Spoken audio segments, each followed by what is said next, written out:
Jovan Buha! Buha! Yo, yo! I'm Jovan Buha, Lakers reporter for Buha's Block, and welcome to another live Q&A. Shout out to everybody in the chat. Shout out to Outer Space Mitch. Shout out to Lego Teen Builder. Shout out to Paul Flanagan. Lego Teen Builder asks, did I see the South Bay schedule released? I did see that, and I'm trying to figure out which games I'm going to be going to this upcoming season, especially because I'm going to be traveling less on the road. Shout out to Chuck Dangler, aka Fang Charlie. Shout out to Don Hudson. Cash is king. Charlie says Braun is in China. He is. I saw someone tagged me on a video on X with him arriving in Shanghai. It was a pretty cool scene. Shout out to Holly. Paul Flanagan with the first one officially. He says, Vucevic buyout, Duffy same agent, any chance? Unless I missed something, I don't believe Nikola Vucevic was bought out. So I'm just double checking that. I think you're just asking in general, is there a chance he's bought out? There's a chance, and in that case, I guess like the Lakers would be probably in the mix. I don't think they'd be the favorite for him. I also don't think he's quite what they need. I think they need more of a defensive presence at the five if they're going to bring in another five. And to me, he's someone that's like at a similar level to DeAndre Ayton overall.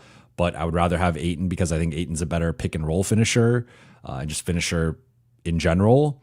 And I also think Ayton's a better defender and rim protector. So like if it's Vucevic or Maxi Kleber, of course I'd rather have Vucevic. If it's Vucevic or Jackson Hayes, I'd rather have Vucevic. But the Lakers are in a situation where they would have to clear some salary to open, like they have the roster spot, but to actually add someone, they'd have to do some sort of salary dumping trade and to actually give up assets for a guy who I think has a relatively limited role with this team in theory.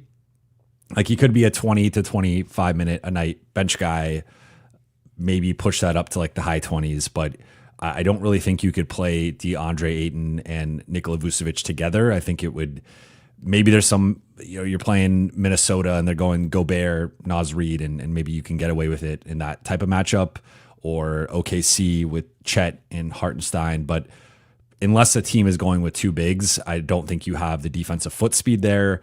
And I don't think that's like the ideal Twin Towers combination. So yes, from a pure talent perspective, a pure offensive perspective, I like Vucevic. He's a really good scorer. He's a good shooter. He's a really good rebounder. He's a good player overall. But I think the defensive limitations coupled with already having DeAndre Ayton and then also factoring in the Lakers having to move some mountains, so to speak, to actually add another player, I don't think it's realistic. I think he'd probably try to go somewhere where he could start or play 30 plus minutes a night on a good team.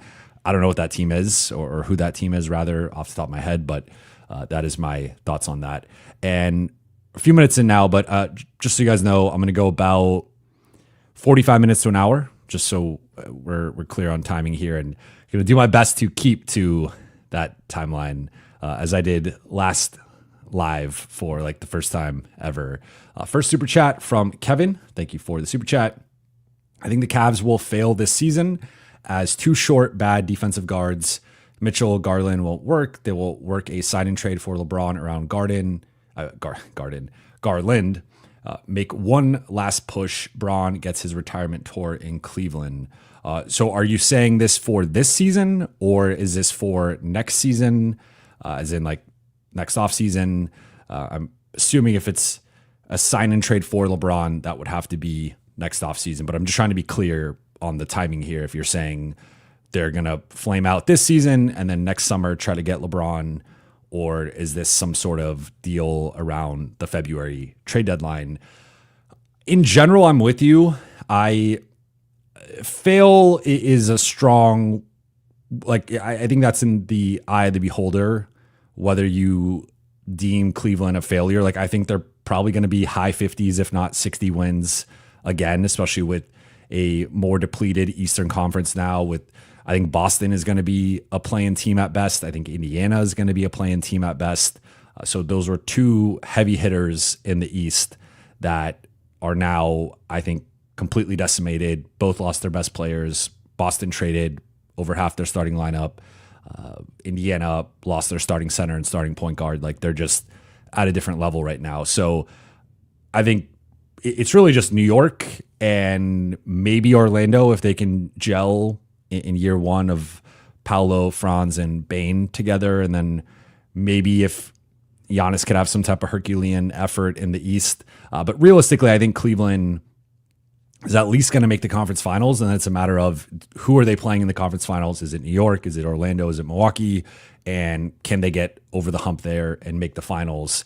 If they do make the finals, I do not give them a good shot at beating whoever comes out of the West. I think it's going to be OKC, but whether it's Denver, whether it's Houston, maybe even the Lakers, like who knows who comes out of the West, I would likely, almost certainly favor the Western Conference team over Cleveland, in large part because of what you're talking about, where I think they have a couple of guys you can target in the backcourt, and not just guys that you could target, but guys who are small as well. Donovan Mitchell is about 6'3" on a good day. Darius Garland's 6 foot, 6'1". So you have two. It reminds me in some ways of the CJ McCollum, Damian Lillard backcourt, and I don't even know if I'd say a better backcourt. Like, maybe I think Darius Garland, like this version of Darius Garland's better than peak CJ McCollum, but then I don't know if I'd put, like, Donovan Mitchell versus Dame is pretty close also. I think it'd probably put Dame ahead of him, but Donovan has been a pretty good playoff performer. If you look at his numbers, his scoring is up there. He's like a top 10 playoff scorer up to this point in his career in terms of like points per game and stuff. So like he's been a beast, but I guess to get to the LeBron point of this, I could see, like, if I had to pick a favorite for if LeBron ultimately leaves the Lakers at some point, I would put the handicap at Cleveland being the leader. But from the Lakers side, I don't really see Garland making, unless you're moving Austin, Garland doesn't really make sense with Luka and Austin. And even with Luka, I have some concerns with Garland. So I'd rather have Jared Allen, and then you're not going to get Mobley, but I think I'd rather have Jared Allen than that's the Cleveland issue, is I just don't see a clear fit there.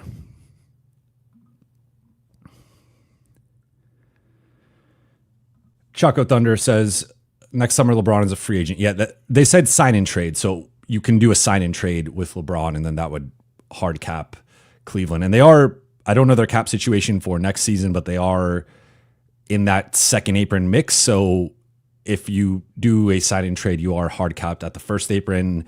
So they would have to do some cap gymnastics to even clear some of that space for, because they probably have to shed some salary in addition to just trading for Garland. Choco Thunder again. You think the Lakers will rest LeBron one game on a back-to-back? I wouldn't be surprised if they. So to be clear, I've not heard anything in regards to LeBron potentially load managing. I think logically it makes some sense at age 41, year 23, to sprinkle in some load management. I don't expect him to consistently rest back-to-backs, maybe once in a blue moon, or it's a 4 games in 5 night stretch, or just one of the crazier stretches of maybe it's like 2 back-to-backs within like a week or something, and they are selectively choosing to rest him or maybe just play him fewer minutes that game. I could see something like that. I don't expect it to be like a Kawhi Leonard type load management where he's purposely resting like 15, 20 games to stay fresh. I think that would be the best approach. I just don't think LeBron is ever going to agree to that. And as we've seen over the last couple of years, like LeBron has been hesitant to load manage, and he's pretty anti load management, with the lone exception being that one stretch in Cleveland when he went to Miami for a couple of weeks and was gone. So other than that, like he does not like to load manage, so I don't expect him to. And yeah, so I could see occasional games taken off potentially, but that would also that already is like a step potentially too far for LeBron. He's been hesitant to do anything like that, so I'm a little skeptical of that. And Kevin clarified he meant next summer. Outer Space Mitch, what do you think is a realistic ceiling for Koloko this year as far as minutes contribution? Well, he is on a two-way, so that does limit him to only 50 games this season. So that would be the max. I think it comes down to, can he outplay Jackson Hayes and or Maxi Kleber? I think so. And even if he doesn't per se, I also think there's just value in having a guy like a Koloko who I think is a better rim protector and defender than either one of those guys. And I thought showed flashes of being like a rotation level backup center last season. And he did have some flashes as well where he looked a little green out there, right? And was foul prone or was not finishing as well as he needs to. So I think that the two big things for him are finishing consistently, because I think he's shown an ability to be a lob threat, but sometimes he can struggle to finish through contact, finish in traffic, and finish some of the simpler plays. And then two, staying out of foul trouble. And then I also think just playing with a certain tenacity and physicality, but I think he has really good defensive instincts. I see upside there. And I do think, depending on how they develop him, he has the upside to turn into a backup center at some point in the relatively near future. And I think if it's a real meritocracy, I think he has a chance to beat out Jackson and or Maxi for the backup or third string center spot. Now, in terms of I think that's probably the upside. I think it's a pretty low bar to clear those two guys, to be completely frank. In terms of minutes contribution, the upside is probably something like 12 to 15 minutes a night.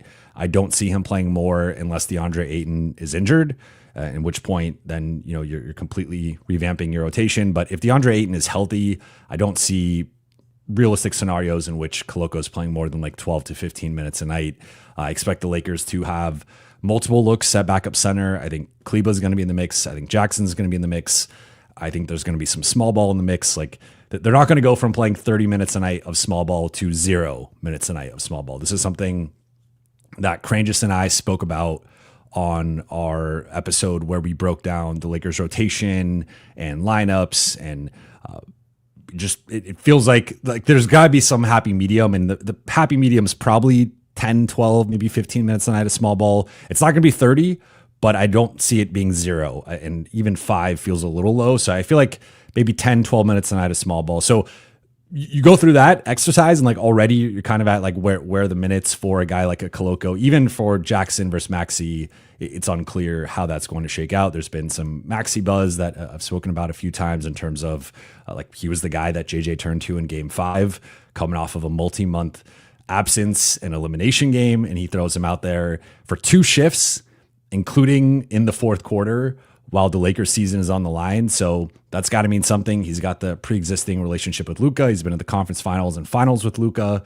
He's an expiring contract making double-digit millions. So maybe you can audition him or kind of throw him out there to later trade him. I guess that could be an approach with Maxi Kleber. So with Koloko, I think I'm on the optimistic side with him in terms of, last year, I think it was a big debate within the fan base, Koloko versus Jemison. I was consistently on the Koloko side of it.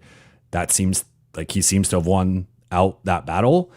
I think he has real potential to win the job, but of course, to actually be a full-time backup center, he would need to be on the roster, and that's something that the Lakers are going to have to figure out through the course of the season.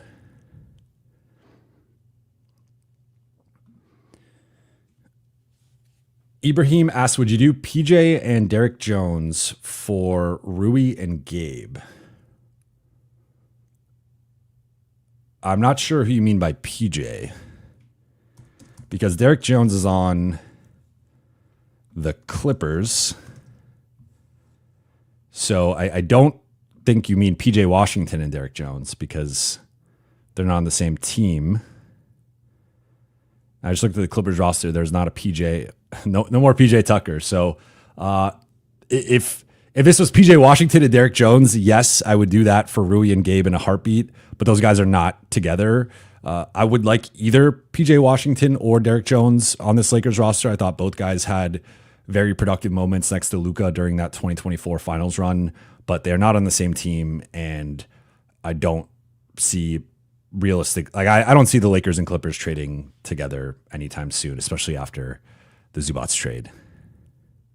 Shout out to my mom who's in the chat. I see we got some super chats coming in, so I'm going to get to these now. Shout out to Eeg at the town 1990. The thing that doesn't make sense is that Luka, front office, LBJ, everyone knows the potential midseason upgrade will not propel them to championship caliber contention. Current roster is improved, but also not a true contender.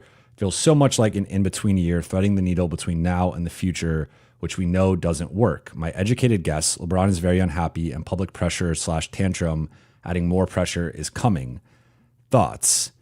And then last part of the question, I really don't think LeBron plays one game for LAL without some really intense media pressure, a buyout or a trade. Just seems way too quiet for now, eerily quiet.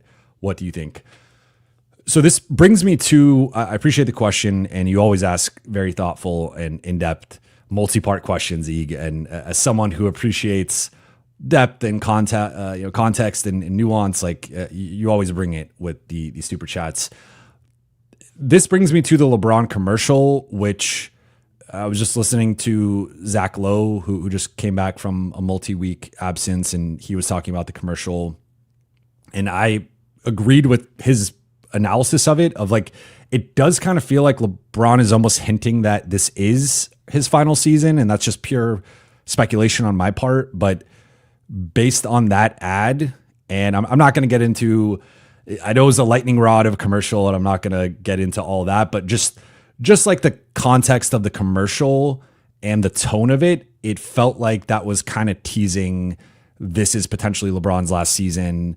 That is going to be announced at some point before the season starts, and the theme of his final year will be like the Forever King. Now, I could be misreading that or misinterpreting the tone and just the meaning and the message behind that commercial, but that was my interpretation of it. Now, again, we don't know that until LeBron comes out. I suspect if this is his final season, there will at some point be a formal announcement, and we will either get a Shams tweet or we'll get LeBron dropping some sort of message or some sort of video announcing that. So until we get that, I think we just proceed as he's going to continue to play for the foreseeable future. But there was an essence or a tone to that commercial that just got, the antennas percolated, they stood up a bit, right? And just got the thoughts percolating. So I wonder like how that factors into this, if at all. And I've said, I said it last stream that I still think I expect LeBron to be a Laker for media day, training camp. I expect him to play the full season as a Laker, but the path to him potentially asking out, I see two dominoes having to fall, which would be this being LeBron's final season. So there's a certain level of urgency with him to win and compete as best he can in his final season. This is the final chance to get the ring number 5. So that would have to be the first thing. And then the second thing would have to be the Lakers underachieving and just not looking like a contender. And we can sit here and we could put the Lakers, like I've talked about, I have the Lakers 5th in the West.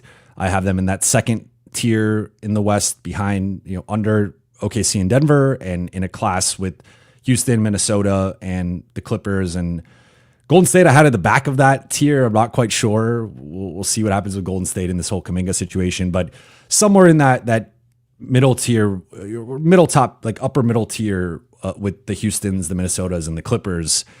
And we could sit here and say that, but like the Lakers could easily come out and be a top 2 or 3 team in the West. They could also come out and look like a play-in team, right? So, or they could be somewhere in the middle, and we just don't know that right now. So I think that would have to be the other thing, is like if the Lakers are underachieving, if they're hovering around 500, if they're looking like a play-in team, and this is LeBron's final year, then maybe he asks out at some point around the trade deadline and tries to go to a situation where he can win and compete for a championship. But those are two big contingencies that, again, we don't know yet about how much longer he's going to play. And then we also won't know until December, January, how legit or not legit the Lakers are. In terms of, I don't know that I agree with the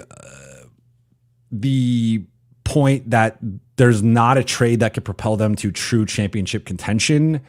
I think there is. I just think that trade is probably going to cost a lot of their assets, and it's a matter of if they're willing to give up those assets. I think I've been saying this since May or June. I don't remember exactly when I started saying this.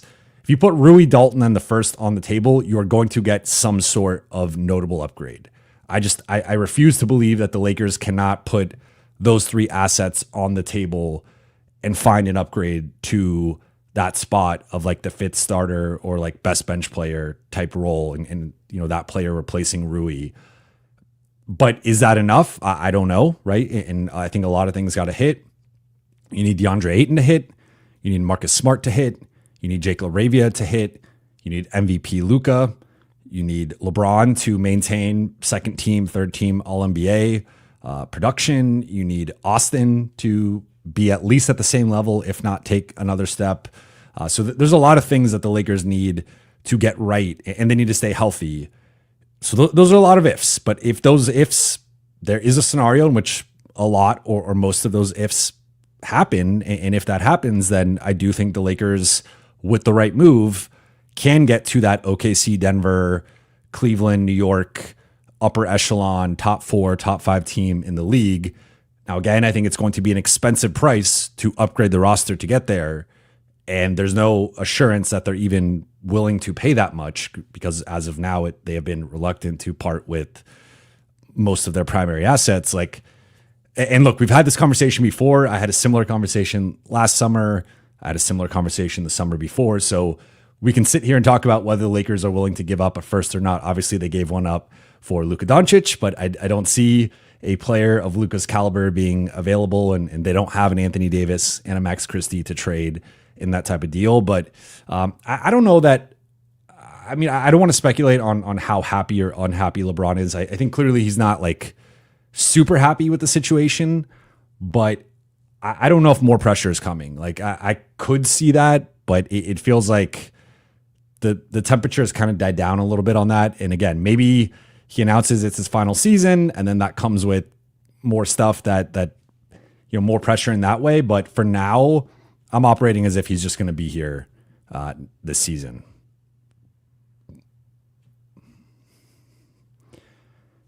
Next one from Ooh to the Wee. Thank you for the super chat.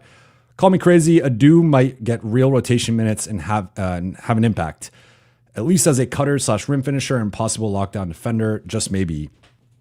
I think it's possible. I think one, he's got to get healthy, and the latest indications I've gotten are that he's going to be available for the beginning of training camp and the preseason, which is a good sign after he missed summer league a couple months ago due to a knee situation. So I think the first thing he's got to be healthy, right? So like you can't earn a rotation spot without being healthy and without standing out, probably in training camp and the preseason. Like, it is possible for him to be a late riser or like a mid-season riser, but I think for him to really hit on this and to it's easier to carve out a role early in the season and impress early on and really stand out.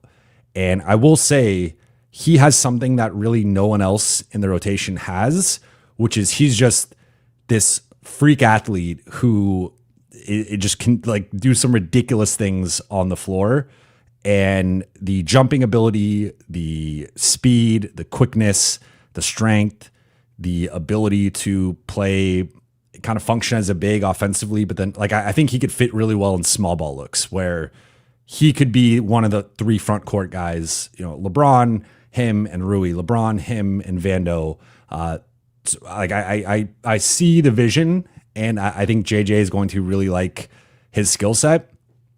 I think the biggest thing with him is just going to be the shooting.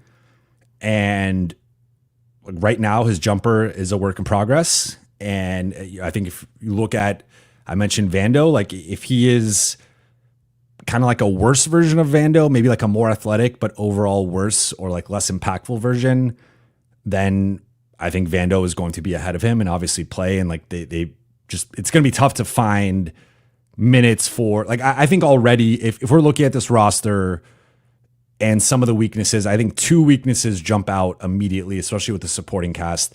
I don't think they have enough like top end elite defense. And I think the shooting is a bit shaky with like they're relying a lot on Rui, Dalton, and Jake LaRavia. Dalton, we're not even sure is going to be in the rotation. Jake LaRavia, I think is going to be in the rotation, but especially with adding Marcus Smart, I think that impacted how I viewed Jake LaRavia's role before that versus now. And just like he's probably going to be more of like the eighth man, I would say. And there was a moment there where he was looking more like the seventh. So like he might be a guy who's only playing, like we talked about it with Cran, just like 15 to 20 minutes a night, depending on how his role ends up playing out. So there's a lack of shooting. And if you compound that with a lot of Vando, a lot of Adou, like he might just end up being in competition with Vando. And it's like, who can play better defense? Who could be better rebounder? Who could be better energy guy? Who could impact the game more with their athleticism and effort?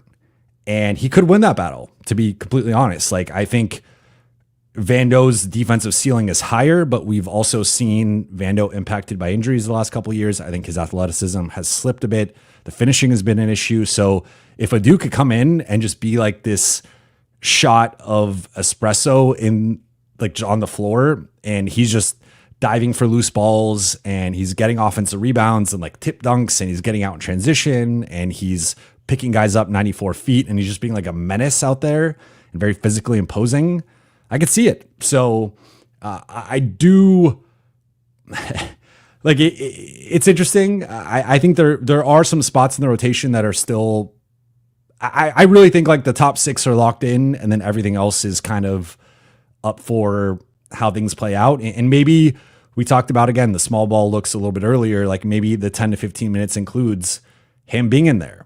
But I do think it's going to be hard for me to see, like, let's just say Jackson wins the backup minutes for argument's sake. It's going to be tough for me to see Jackson, Adou, and Vando all playing. I think having three guys who are that limited offensively and that limited with their spacing and their range to go along with a group that already has some pretty inconsistent shooting, I just think that that's pretty tough in 2025 and 2026. So I think he might in some ways be in competition with both Vando and the backup five. And it might just be like, you know, let the best man win in training camp and maybe he wins it, but I would probably bet on Vando being the one who comes out of that. Kevin, thank you for the super chat. I don't understand why most people were saying we need a big before the Luka trade. Now we basically replaced AD with Ayton. Somehow we don't anymore. I would point you to the chat and say that I still think the Lakers need a big. I think they have the same issue that they had last year, and it's potentially even worse now just because Ayton is not AD as an overall player or as a defensive piece, where they have one of the worst backup center groups in the NBA. Like it's just, I mean, especially for like a real like playoff contender. I mean, you look at, I mean, the Clippers just got Brook Lopez and even John. I would say John, like the Lakers can go small, I guess, with like LeBron or Rui, and we have seen some success with that. But like to me, John Collins is also another guy who they could go small, like smaller with, and can play some five, especially in bench lineups. And he to me is more of a traditional big, even with some of his defense limitations, than a Rui or a LeBron at this stage. Like I would have more confidence building a small ball lineup with John Collins at the five if we're just purely talking about like role and fit and just the pieces fitting. You go like OKC has Chet and Hartenstein, and they could stagger those two. And you just go down like Minnesota has Naz Reid as their backup five. Golden State is maybe the one, but they could also go potentially like Draymond or Horford. Like Lakers just don't have a second credible center, especially when you compare it to Houston with Şengün and Adams and Capella, and like just they don't have like. Comparing Jackson Hayes or Maxi Kleber to all those guys is such a steep drop off that I would actually disagree with this. And I don't know if you are saying you disagree as well, but last year they needed a better center than a Jackson Hayes or Christian Wood coming off the bench. They never found that player. And then they ended up trading AD. And then we saw what happened where Jackson had this stretch of like 6 to 8 weeks of the best basketball of his career. And then he turned into a pumpkin late in the season and then eventually got benched in the Minnesota series and was pretty much unplayable for that entire series and really struggled. So I don't think it's their biggest need. I still think they need a better fifth overall player who can fit next to Luka, LeBron, and Austin. But I do think their second biggest need clearly is a better backup center because I don't think Jackson Hayes or Maxi Kleber is the answer. Zaquan, thank you for the super chat. Trade Lakers, get Matisse Thybulle, Day'Ron Sharpe, Haywood Highsmith, Gary Payton II. Portland gets Maxi Kleber and LAL pick swap. Nets get Gabe, DK, LAL second. Thoughts on the idea and how realistic is it? So, unless I missed something, Gary Payton II is unsigned right now. Yes. So Gary Payton II is a free agent. So Gary Payton II, I assume you were putting him in the Portland mix in this. So Gary Payton II, we got to take out of here. Highsmith obviously got traded to Portland. Sharpe, obviously coming from Brooklyn. So from the Lakers side, it's basically Kleber, Gabe, Dalton, a second and a swap for Thybulle, Sharpe, Highsmith.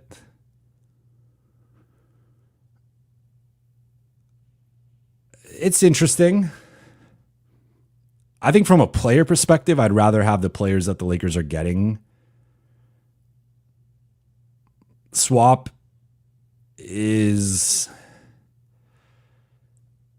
I'd honestly try to push for like a closer swap if I'm doing a swap. If I'm the Lakers, just because the further out you go, the more risk there is of Luka, not being there or aging or whatever, right? Like you'd ideally want a 2020s swap if you're the Lakers, extending that out. It's an interesting idea. I don't know if the money, like I assume taking out Gary Payton II changes the money a little bit. So I don't know this off the top of my head, but looking at it from the Nets side,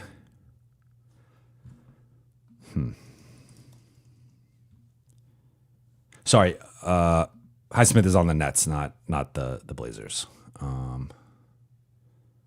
Just was double checking that. It's interesting. I think for Portland, they would want more than just Maxi Kleber and a swap for Thybulle. And they could probably get more than that. And then for Brooklyn, Gabe, Dalton, and a second for Sharpe and Highsmith. I think Brooklyn considers it. I think Portland probably says no. And I think the Lakers probably don't want to give up a swap in this, but they just have limited assets. So it's an interesting one, though.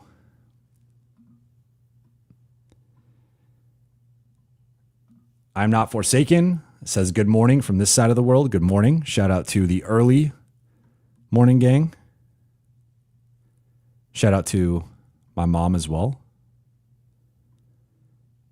in the chat. Dylan Domino. Hey, Jovan, big fan. Love the way you present analysis and talking points. My favorite reporter/writer by far. My question is, how do you see the rotations with Luka, AR, and LeBron? Well, I appreciate that. I appreciate the praise and the compliments. I mean, I've been on the side of I fully expect Austin to continue to start and to continue to be right up there with LeBron for second in minutes behind Luka or right there with Luka. And if you look at post-Luka trade, Austin was right there with Luka in terms of leading the team in minutes. I think, and this is not to get sidetracked by the whole like Austin coming off the bench thing, but I just think it's, if we do potentially put him on the bench when looking at the rotation, I just don't see a scenario in which Austin is playing more than 30 minutes a night off the bench and also closing. Like, I think it's really hard to check all those boxes. And if you're moving Austin to the bench and saying like, and let's just say like playing him like 26 minutes a night, I think that is a gross misunderstanding of how good Austin is, how much this team needs Austin, how much they just need his talent.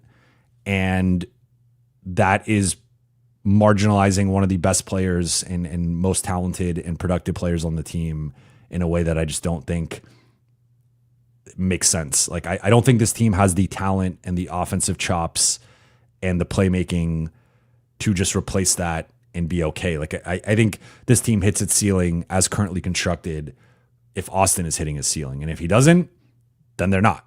And like, obviously he's third in the pecking order behind Luka and LeBron, and those two guys have to hit their respective ceilings as well. But I just think the ideal version of this, I think, has to be like all three of those guys 34 plus minutes a night, and they're going to live and die with those three. And to be clear and to be fair, it looked pretty good in the regular season, and then they ran into the buzzsaw of Minnesota, and obviously like it still was a closer than I think people like to remember 5-game series, and game 3 and 4 could have either one could have gone the Lakers' way, but that was not how it played out, and they lost in 5.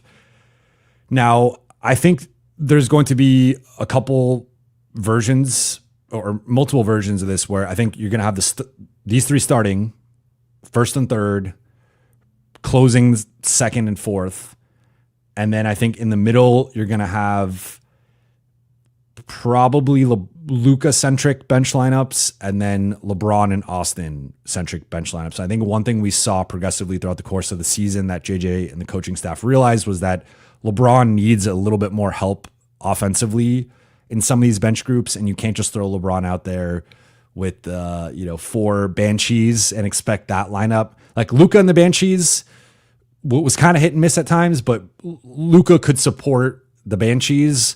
LeBron, I don't think is just based on how the lineup data played out last year and how much they struggled at times with some of. I mean, that was largely in part why LeBron had a negative net rating and plus minus at times was because of the bench minutes. It wasn't the starters. Like the starters were always typically positive. It was when LeBron would play with the bench, the LeBron-centric units would really struggle. So I think to support LeBron, you probably need to put Austin out there. He'd be the primary ball handler. Then you run LeBron Austin 2-man game, and you're naturally going to get some transition stuff out of that. And like, of course, LeBron will get his in those lineups as well. But I think that's probably going to be the primary way this goes is Luka, Austin, LeBron. Then LeBron likes to come out in the middle of the first. So you might have some Luka Austin there.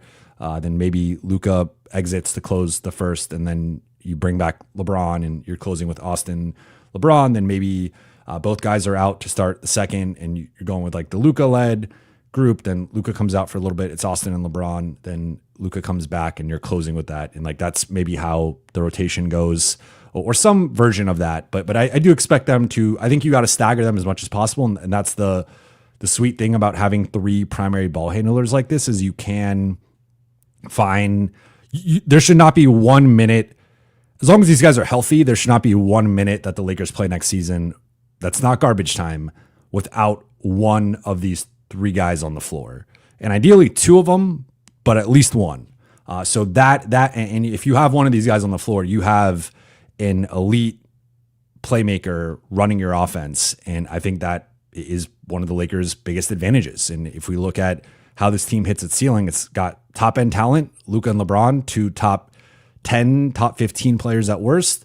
Another guy in Austin who I put easily in the top 50 and showed a lot of flashes last year as a primary or secondary guy. And then just the elite playmaking with those 3, like no team in the NBA comes close to having their 3 ball handlers, playmakers on the same level as the Lakers. Like the Lakers, just Luka and LeBron alone, that's a generational pairing. But then you throw in Austin as the 3rd guy, and like you legitimately have 3 guys who can run the offense, average 6 to 7 assists a night. With LeBron and Luka, it's going to be even higher. But like this is like that's the strength of this team is the offense, the playmaking, the scoring, the shot creation. That's them hitting their ceiling. So I think there are ways to stagger that, and I think it's going to be on JJ to figure out the optimal lineups. And we talked through. I would point you to the episode I did with Cranjis where we go through some of the lineups, the Luka-led bench units, the LeBron and Austin-led bench units, and some of the lineups we want to see. But I think there is a way that like they're going to have to figure it out, right? Again, if even if Austin's coming off the bench, I think they're going to be closing games with Austin. And I don't, for the record, I don't see really any scenario, but I know that's like a popular thing that people like to question.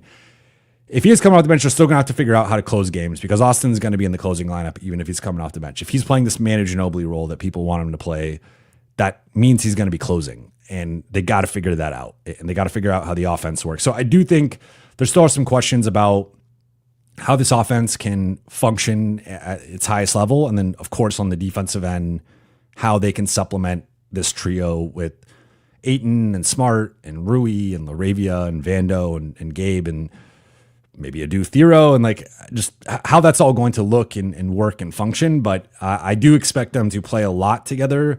So if they're all playing 34 minutes a night, I fully expect those three to be playing at least 15 to 20 minutes a night together. Adrian 3532 coming with the heat here. Jovan, are you staying independent or are you going to Amazon? I am, as of right now, staying independent. So I could share a little bit about this. I'm going to keep it vague, but I will say there was a place I was talking to starting in about March, and I was under the impression that I was going to be going there. And we got really close to an offer in June. And then some things happened behind the scenes, and some of the people that were involved in the process ended up leaving. And then they decided not to move forward with me or anyone else in August. So there was a situation that I thought was going to be happening for a few months that ended up not transpiring. And there's still a possibility it transpires at some point in the future because I do think that for what they wanted me to do, and we're looking at like, I eventually think they're going to need someone to do that role, but seems like for now that's not the way that they're approaching it. So I'm moving forward independent. There's still another couple places I'm talking to, but my approach right now is just move forward on this. And I've been doing a lot of planning behind the scenes and got some really exciting update today on the merch front that I think a lot of people are going to be into once I'm able to announce it. Moving forward with memberships. Actually got my first brand sponsorship offer today, which it's a fun one. I think it'll be a hit with the audience once I'm able to do it. It will be entertaining, let's say. So a lot of exciting stuff happening, and one of the big things, and was going to be the case, I can share this with the other situation, was it was going to be me bringing my show over and my channel over to that situation. So regardless of whether I partner with someone in the future or what, like the big thing is going to be maintaining my IP, maintaining my platform, maintaining my show, and potentially licensing that or doing some sort of partnership with another company. But this is not going anywhere. This is what I want to be doing. This is my main thing. And, so that's as much as I can share on that front, but wanted to give you guys a little bit of an update.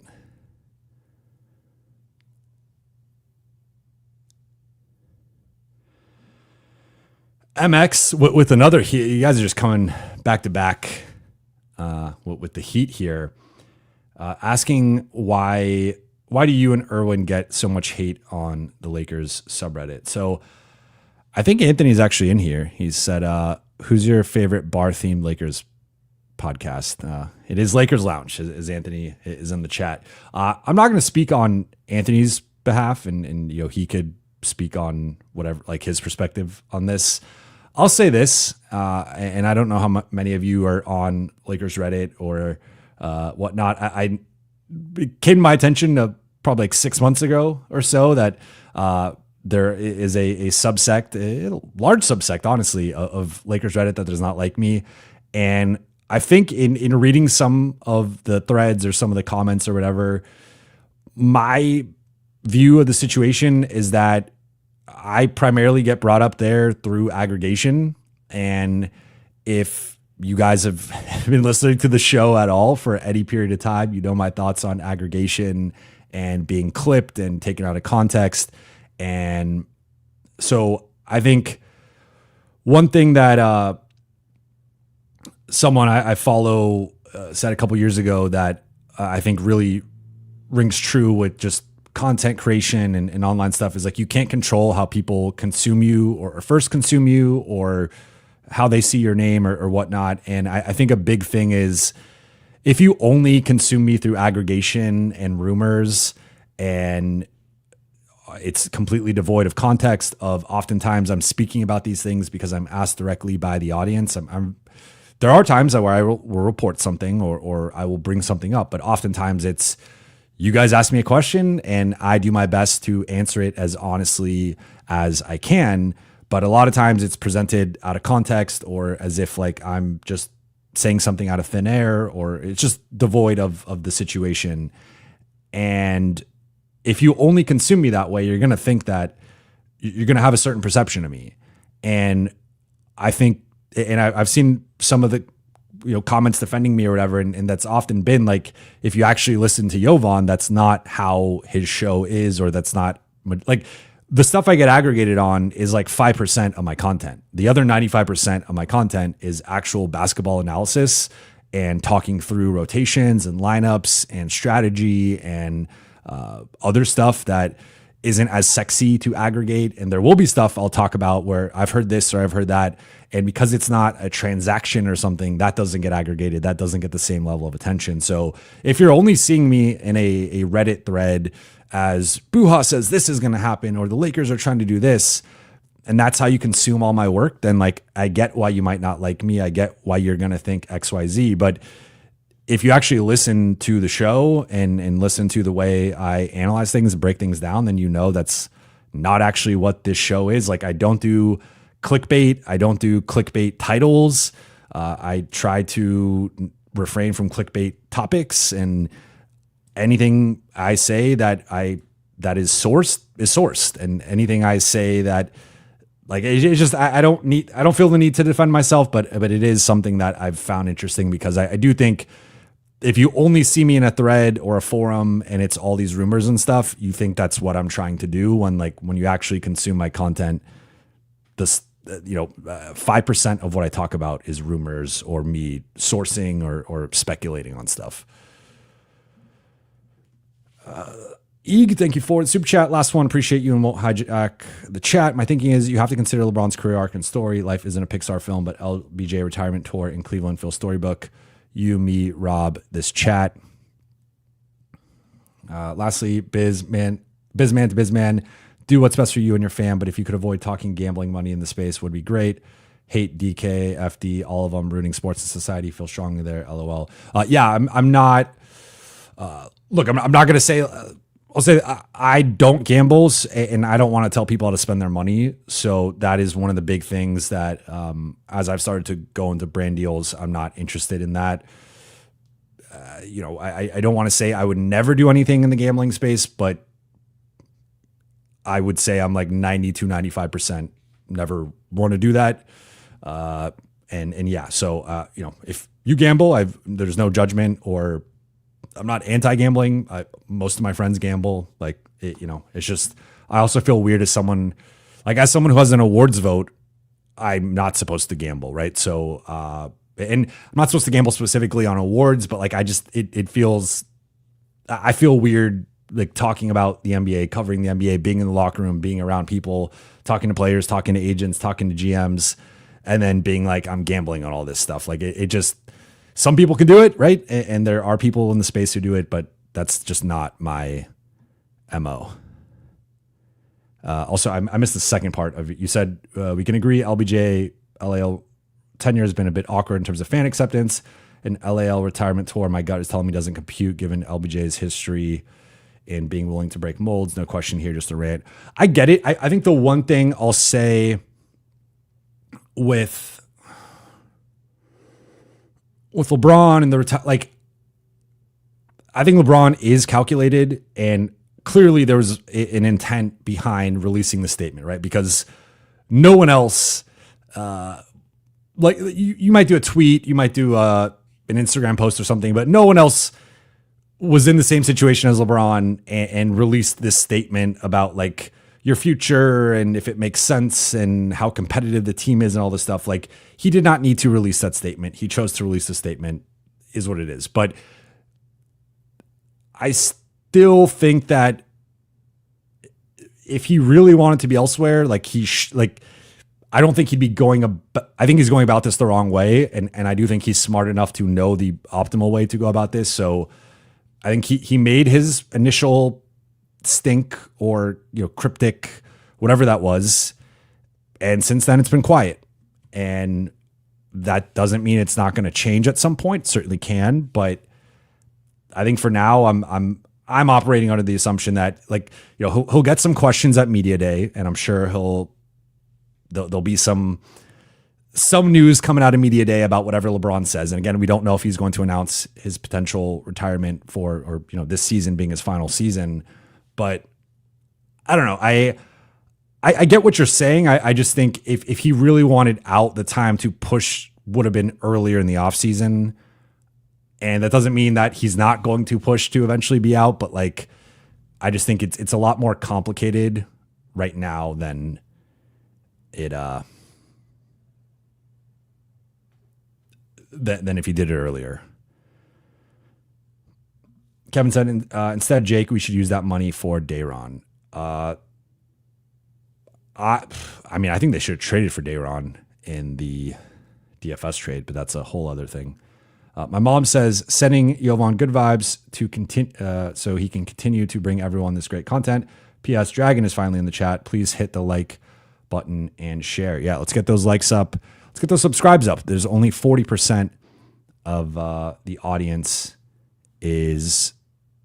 or 40% of the people who consume me regularly are not subscribed. So if you're one of those, please subscribe. Tainted Sins, wait, you getting heat from Reddit? Yeah, Lakers Reddit doesn't like me for whatever reason, but it's all good. It's all love.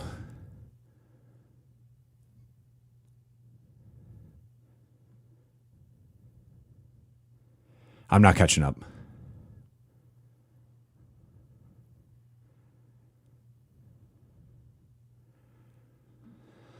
Chief Hunter 1792, shout out from Puerto Rico. Shout out to my Boricua hermano. What's your early pick for game of the season? I'm going to stick with Lakers. I'll say Lakers game of the season, right? And I assume that's what you mean, but you didn't specify, so could take that as just like any NBA game. I think for the Lakers, I look at November 12th. Of course, opening night versus Golden State will be fun. October 24th versus Minnesota will be fun. That's the playoff rematch. But I look at OKC on November 12th as a really big game and as a game that will be something of a measuring stick for LA. Because if you look at the rest, like they do have a relatively easy start to the season. They do play Golden State. They do play Minnesota a couple times. Sacramento, Portland, Memphis, Miami, Portland again, San Antonio, Atlanta. Like those are a range of like decent to solid teams. But with the exception of Minnesota and maybe Golden State, OKC is like the first really good team that they play. And that one coming within the first month of the season in OKC, middle of a road trip. So they're also going to be a bit like it's going to be a real mental test.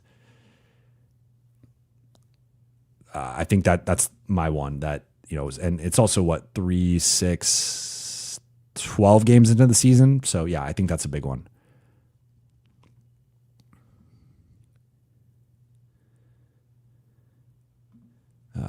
Ankit 29140, Jovan, which Lakers basketball duel are you most looking forward to next year? So I'm going to take this as another game related question. If we're just saying which game overall, I think November 28th versus Dallas is going to be really fun because that's AD, assuming AD's healthy, that'll be AD's first actual game playing against the Lakers in LA. Because he was not available for the last game in LA. I think that one's going to be up there. Already mentioned the OKC one.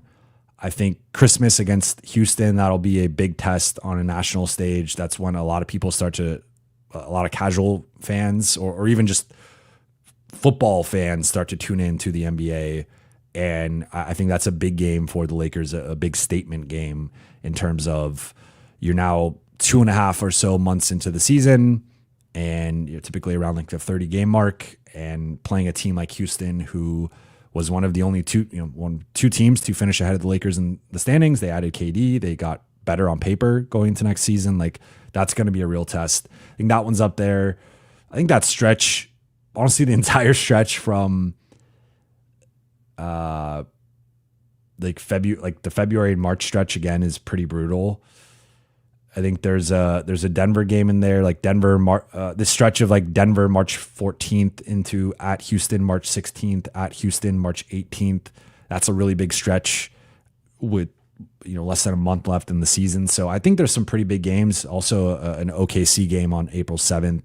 That one might be the one, because I think at that point OKC, it's going to be similar to the end of this regular season where the Lakers had a couple games in OKC, and those were measuring stick games of like where they were at that point. And I think that was the peak of Lakers optimism. Like, coming out of those two OKC games, especially with them being up when Luka got tossed, I was like, they're playing like this against OKC, they could really beat anybody in the West. And I think having a late regular season game against OKC, OKC, the West goes through OKC. They won 68 games. They won the title. Statistically, had one of the best seasons of all time. West goes through OKC. So I think early season and late season, those are the two big games that I'm looking at. Adrian says, Jovan, let's get a Gears Reloaded sesh LMK. I've not played Gears for a while, but hey, maybe I'll share the gamer tag soon. Brandon says, by the way, you inspired me to begin my career, brother. I'm a communication media major from DePaul University. Shout out to Brandon here. He also asked the question, so I'll answer the question. Realistically, if Luka's 32-8-8, LeBron's 25-7-7, Austin is 19-6-4, and Ayton is dominating with maybe 17-12, I really think we can make the finals if everything breaks right with health. I mean, the Lakers can make the finals. I still think that they probably need to make a trade to have a good enough defense. Like, I think one thing that was continues to be a takeaway, and we see it every postseason, is like the regular season and the postseason are just different. And I think the Lakers got exposed in two ways in the postseason. One, they did not have the depth that they had on paper even late in the season. Like Jordan Goodwin and Jared Vanderbilt and Jackson Hayes all got played off the floor relatively. And they were down to like Gabe was kind of the one guy who I think JJ sort of trusted. He was the one guy he was going to play in the second half of game 4. But like, obviously it basically came down to 5 guys and Maxi Kleba. So there was a depth issue. Then there was a defensive issue. And like the offense was also an issue. So I guess you could just say it was really issues on both sides of the ball. But I really think the defense was the thing where like they just could not get timely stops against Minnesota. And it felt like similar to, and this has been an issue for the Lakers for multiple postseasons now, where it felt like anytime Minnesota needed to make a big play or make a big shot, they were able to summon it and do it. And the Lakers just couldn't get stops. And I think when it happened, it's basically happened 3 series in a row with the 2 Denver series and the Minnesota series, where they're close series. They're 4 or 5 game series that often come down to 2 or 3 of the games are determined by a few minutes or even a couple possessions, and the Lakers just can't get stops, and they're just not good enough defensively. So you could also flip it and say maybe they're not good enough offensively, but I think they needed more time with Luke. I'm more bullish on their offense long-term.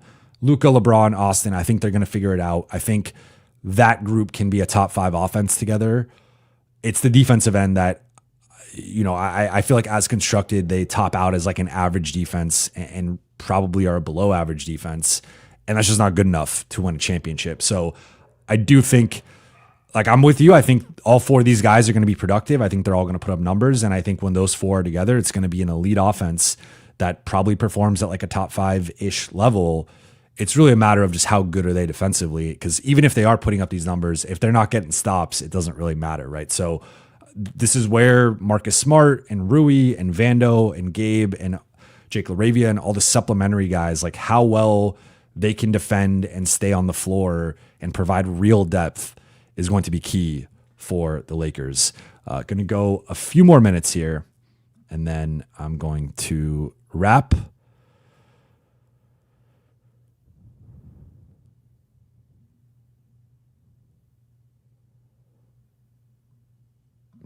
Adrian asks you, Buha, which NBA team blows it up first this season? Goes on a fire sale. This is a fun one. Let's look at the teams right now. It's not going to be Cleveland. I'm not going to list every team. That's going to take too long.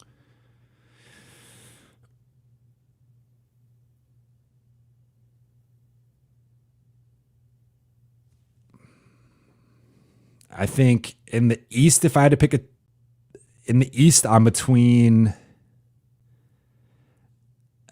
Chicago's an interesting one, but I don't even think Chicago has enough to blow up, if we're being honest. I look at Miami and Toronto as if things go south, maybe with either one of those teams, do they just pivot and try to go in a younger direction, try to get as many assets as possible and sell off some of their better players or some of their longer term contracts.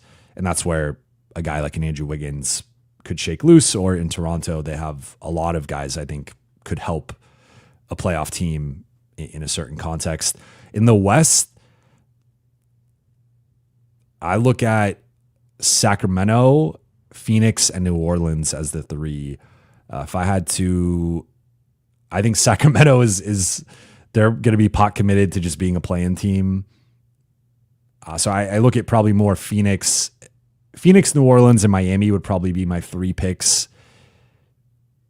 I think New Orleans is more likely to just have a disaster scenario out of all three of those teams. So if I had to, if we're doing like a podium with medals, I would give the gold to New Orleans, the silver to Phoenix, and the bronze to Miami. Miami hates the rebuild, though. Maybe I give it to Toronto. I don't know. It's tough. You could also see Sacramento, I guess, but Sacramento doesn't really have much to trade either. But I think Phoenix and New Orleans are my two heavy favorites, where I just think both of those teams are probably entering the season as like, can we be like a 7 or 8 seed? And I don't think either one of them can. I don't even think either one of them can be a play-in team. I've said this before, but I think there's a clear top 10 in the West, and I think it's pretty much locked in, barring major injuries to one of those 10 teams. So I think Phoenix is going to fall well short and be like a mid to high 30s team. New Orleans is probably going to be a 20s win team, but maybe like low 30s. So I could see like December, January, New Orleans just being like, what are we doing here? Like, we need to start trading, be it Zion or maybe a Trey Murphy or a Herb Jones. And like, we got to pivot in a different direction.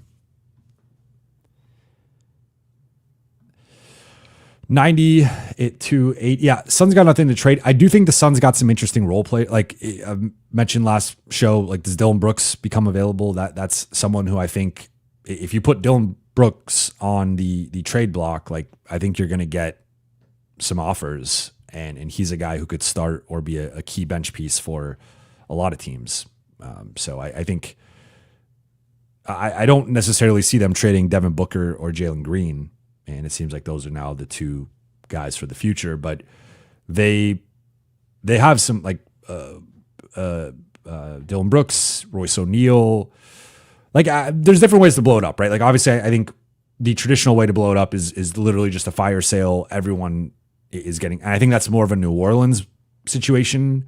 I don't see Phoenix necessarily trading Devin Booker unless they just get a motherlode insane offer, which, maybe, but I doubt it. But I could see them. I mean, if they're trading most of their rotation guys or making most of them available, to me, that qualifies as like a fire sale or blowing it up, because you're just admitting like you're just not good enough and you're willing to move off of real pieces to pivot to like a rebuild. I think pivoting to a rebuild is more of the way I'm looking at this. Sky Falcon 5 says Suns are buyers. It's full delusion over there. You're probably right. I am probably giving Phoenix too much logic and pragmatism, and that's not how they operate over there, but we'll see.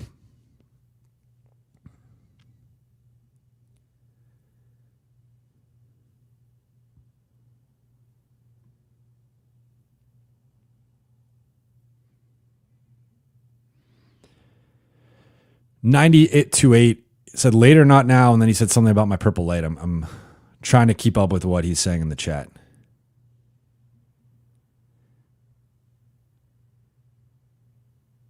Choco Thunder says Giannis wanting out will start the fire sale. Well, apparently they just re-signed Thanasis, so all is well in Milwaukee, right? What could go wrong? I think that's probably a next off. My prediction is I've said a couple times with Giannis is I think he rides out this year, gives it like one final shot. I personally think they're going to probably be like a 5 to 7 seed, probably 5 or 6 in the East. And then maybe they can pull off winning a round. Maybe like they play Orlando and he just balls out and he's the best player in the East. So like he just takes over the series and like they win that series, but then they lose to New York or Cleveland in round 2. And then he's like, I've hit my ceiling here because I especially with now the cap hit with the Dame situation. I mean, when we're talking about Miles Turner probably being your second best player, or even if you want to make the case for Kevin Porter Jr. or whoever you want to say is the second best Buck, that's just like not good enough in the East. Like their depth is nowhere, in my opinion, comparable to a Cleveland, a New York, and Orlando. Like it's Giannis and then not much else, to be completely honest. Chuck Dangler says, by the way, Jovan, did you hear about Bogdan Bogdanovic? Yeah, it's unfortunate that he ruptured his hamstring and had to leave Eurobasket early.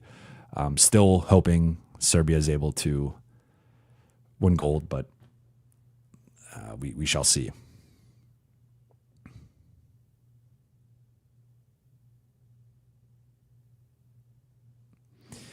Then he says, his injury brings Clips pressure, don't you think? Not necessarily. Like, I think we don't even know how long he's going to be out for. I believe I don't think I saw a timetable for it. So there's been no timetable yet. He's obviously out for the rest of, looks like it could be maybe potentially multiple months, which would obviously suck for the Clippers. But I do think the Clippers have, if we look at their roster quickly, I think they can withstand a Bogdanovic absence. I mean, just in the backcourt, you have Harden, Beal, Dunn, Chris Paul. I think you can find the 96 minutes there in that backcourt. And then in the front court, I think you can get there with, I mean, Beal can slot up and play the 3 in certain lineups if you really need it, but you have Batum, I mean, of course, Kawhi, but Kawhi, Batum, Derek Jones Jr., Lopez, Collins, Zubats. I think that the Clippers are going to be fine. Like, I do think he's a key rotation piece and would be one of their top bench scorers, depending on how they do their starting group, but especially if they're bringing Bradley Beal off the bench, which I don't know yet what their starting group is going to be. They're probably okay without him for a little bit. Sky Falcon 5 did Slovenia advance, thought they had to win one more game to lock it. They did advance. They're in the top 16. Eric Dane, Jovan, what's your second favorite sport? My second favorite sport, I guess technically, is football.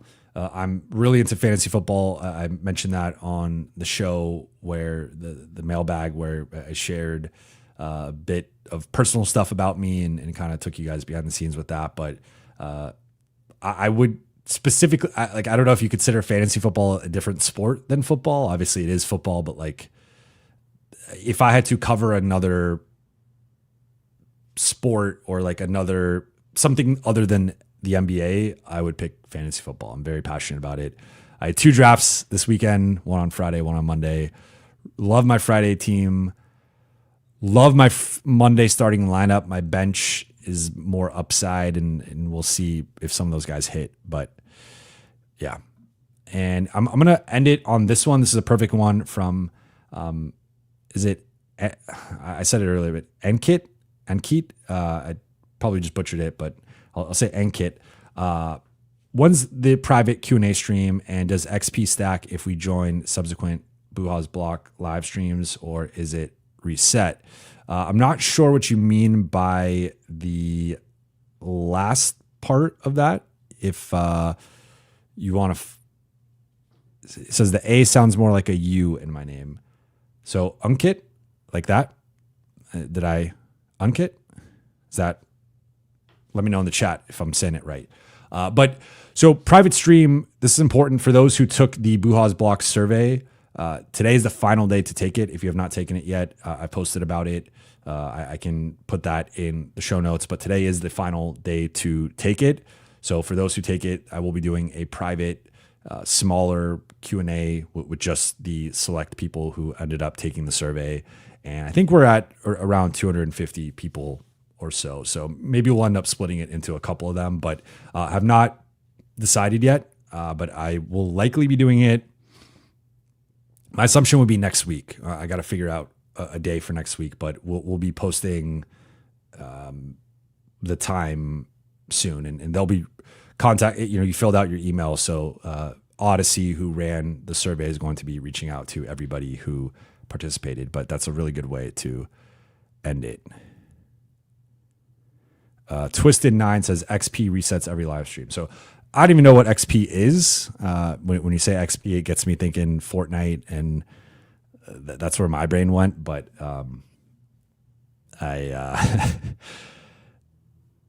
says, I wish they had a lifetime leaderboard. Maybe they add it later. Yeah, that would be cool.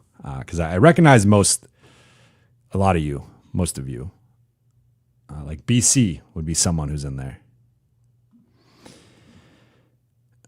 Chuck Dangler, his final question here. He says, what kind of merch and stuff are you going on?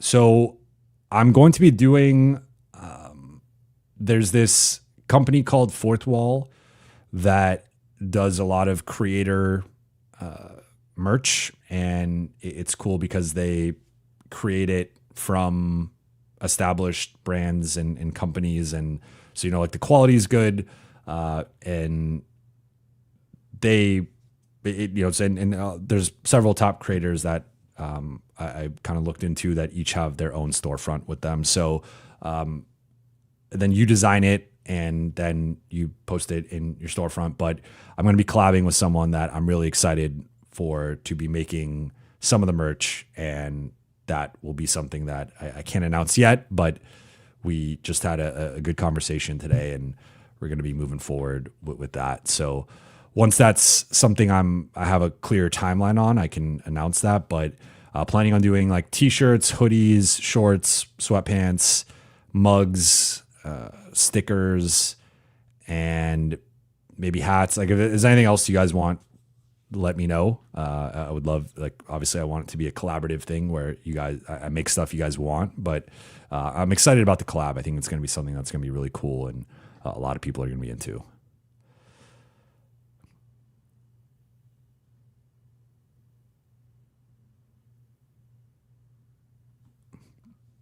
Twisted9 says, only 53 likes, 200 plus in here. Let's get the likes up. Smash the like button. Yes, let's get those likes up. Let's get it to triple digits if we can.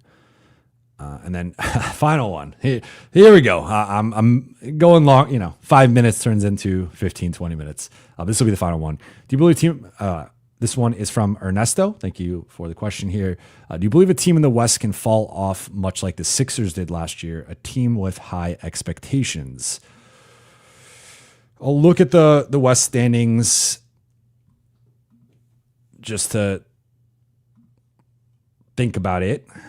I do not see OKC falling off. I do not see Houston falling off. I do not see the Lakers falling off. I do not see Denver falling off.